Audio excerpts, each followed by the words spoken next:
살아오시느라 정말 고생 많으셨습니다. 저도 이 말씀을 읽으면서 마음이 뭉클해졌습니다.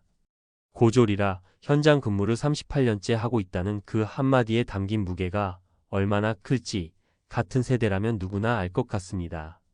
젊은 시절엔 새벽같이 나가서 몸으로 일하고 비 오나 눈 오나 출근하던 시절이었죠.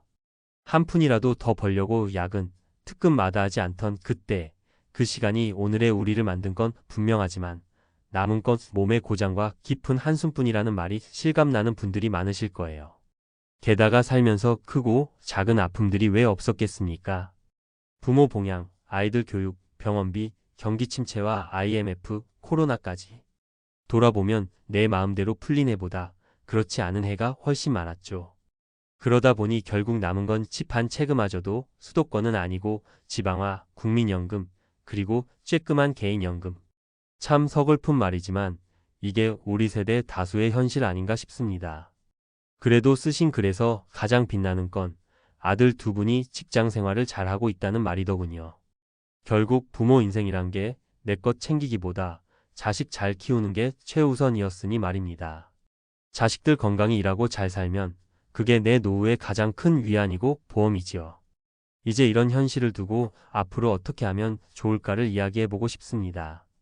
제가 드릴 이야기는 현실적인 조언이고 너무 당연하거나 거친 얘기도 있을 수 있어요. 하지만 최대한 따뜻하고 공감 가도록 풀어볼게요. 첫째, 국민연금 219만 원이면 상당히 큰 자산입니다. 많은 분들이 국민연금이 얼마 되겠어라고 한탄하지만 실제로 2025년 기준 평균 수령액은 65세 이상 전체 수급자가 6,570만 원대 정도입니다. 219만 원이면 사실 상위권이에요. 제가 예전에 상담했던 한 분은 국민연금이 72만 원 나오는데도 나는 거지라고만 생각하셨어요. 그런데 월세 35만 원짜리 빌라에 살면서도 반찬 가게 열어 한 달에 30만 원이라도 더 벌더군요. 그게 본인께는 노후의 자존심이었습니다. 결국 매달 100만 원 남짓 갖고도 사람 사는 건데 219만 원이면 훨씬 큰 기반이 된다는 이야기예요. 둘째, 지방의 집 한 채는 강력한 생존 수단입니다.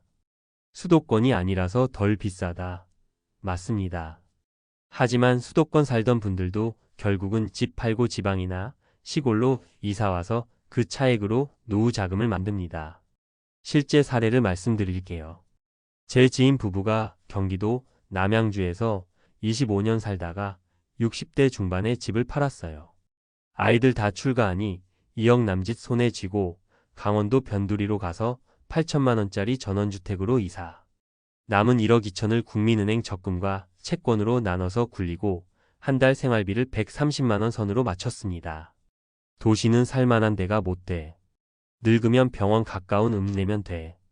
깨끗한 공기 마시면서 살자. 이게 그분들의 결론이었습니다. 지방집 한 채가 있다는 건 내쫓길 걱정 없는 거주권이자 필요하면 팔아 전세나 월세로 바꿔 현금화도 가능한 비상금입니다.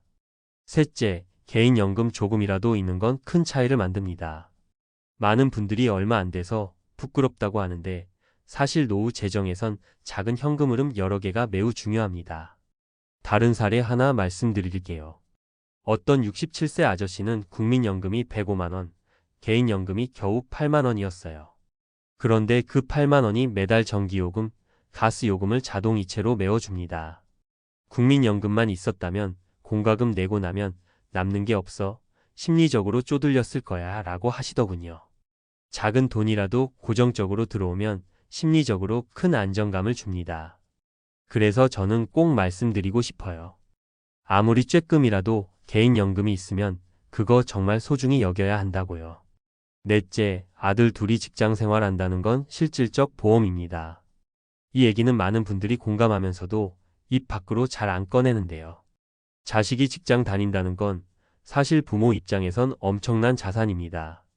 부산 사시는 한 할아버지 사례가 생각납니다. 국민연금이 78만 원, 집 한 채. 자식은 셋. 둘째 딸은 공무원, 막내 아들은 대기업 사원.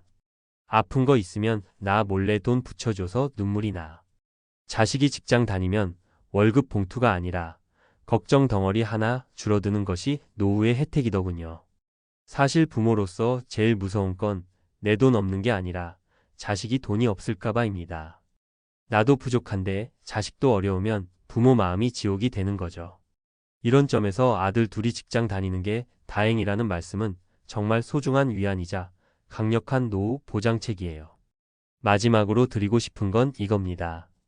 이 글을 읽으신 많은 분들이 내가 가진 건 집 한 채, 국민연금뿐이라고 한숨 쉬실 수 있어요. 하지만 현실적으론 그게 우리 세대 평균 이상입니다.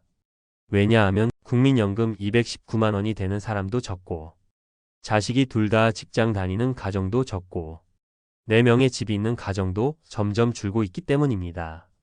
그리고 앞으로의 노후 준비 전략은 크게 벌자가 아니라 덜 쓰자가 답일 가능성이 큽니다.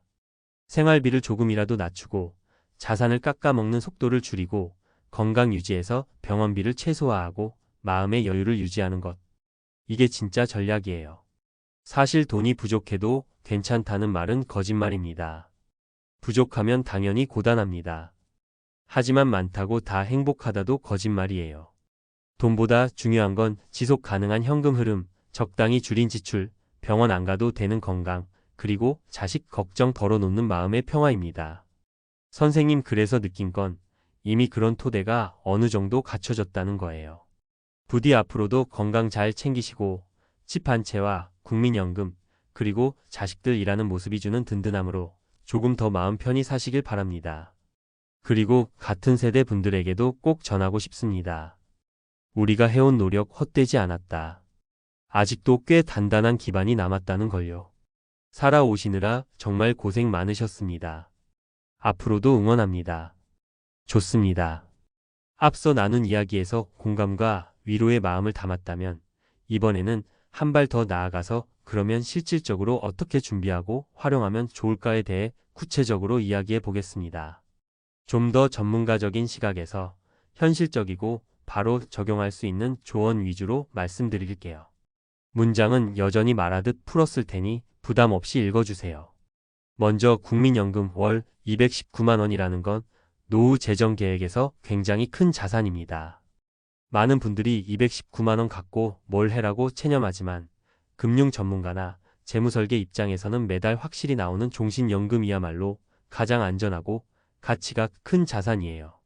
간단히 현재 가치로 환산해보면 연 4% 수익률의 금융상품에서 매달 219만 원년간 2,628만 원을 받으려면 6억 5천만 원 정도의 원금이 필요합니다.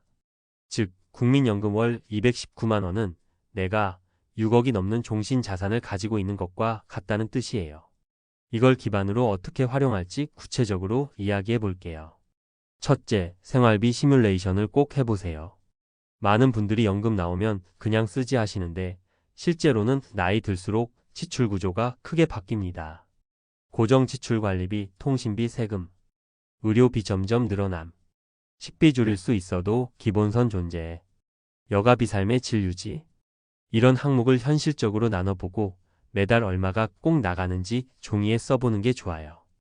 예를 들어 실제 상담 사례에서는 이렇게 나오더군요. 관리비 공과금 20만 원, 통신 구독료 8만 원, 식비인 기준 50만 원, 의료비 정기진료 포함 20만 원, 여가비 소소한 여행, 경조사 30만 원, 교통비 의료 기타 20만 원, 합계 148만 원. 이분은 국민연금 160만 원 받으셨는데 생활비 시뮬레이션 후 매달 10만 원 정도는 남긴다는 결론이 나왔습니다. 처음엔 불안해했는데 이렇게 항목별로 계획을 세우니 괜찮다는 마음이 들었다고 하더군요. 선생님 경우 219만 원이면 비슷한 계산을 했을 때 여유분이 더 생길 가능성이 높습니다. 이 정도면 병원비가 좀 더 늘어도 커버된다는 확신이 드는 순간 심리적 불안이 확 줄어듭니다. 둘째, 지방집 활용 전략을 꼭 구상해 두세요. 수도권이 아닌 지방의 집 한 채, 정말 소중한 자산이에요. 하지만 세금, 관리비, 노후 유지 비용이 은근 들어갑니다. 그래서 꼭 생각해 볼 전략이 있습니다. 유지하면서 거주 관리비와 유지비를 매달 예산에 포함. 매각 후 작은 전세월세로 이사 남은 차액을 노후 자금화. 임대 수익 활용 이게 가능하다면 추가 현금 흐름. 실제 한 사례를 들어보면요. 경남 쪽에 집 한 채 가진 68세 부부가 있었는데 연금은 국민연금 170만 원, 집 유지비 가도시가스, 수도세, 재산세, 경비 등 연 200만 원가량. 두 분 다 건강은 좋았는데 나중을 대비해 집을 팔고 읍내 전세로 가는 계획을 세웠습니다. 집을 1억 8천만 원에 매각하고 읍내 전세 6천만 원으로 이사, 1억 2천만 원을 CMA와 채권펀드로 나눠두었어요. 이자 국민연금으로 생활비를 충당하면서 심리적 여유를 갖게 되었습니다. 즉, 집을 주거권으로만 볼 게 아니라 유동화 가능한 자산으로 인식하고 시뮬레이션해 보는 게 정말 중요합니다. 셋째, 개인연금은 의미 있는 용도로 지정해 두세요.